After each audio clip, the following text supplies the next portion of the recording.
For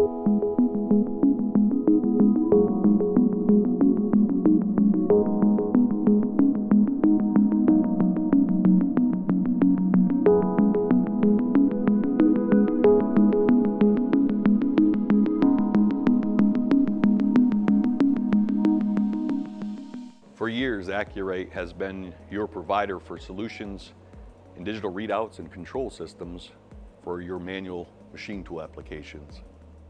On the encoder side, we have what we call the SENC 150.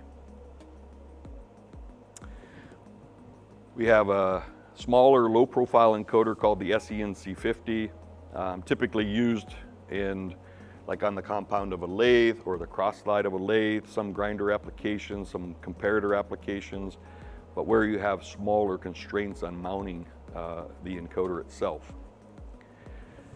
And then for long machine tool applications for anything over 120 inches, we provide the LMF 9310, which is this encoder here. It's a rail type system that has a graduated tape on it, and of course the sensor for that. And you can see here that I have this connected to the DRO 304 in the Z-axis of the display.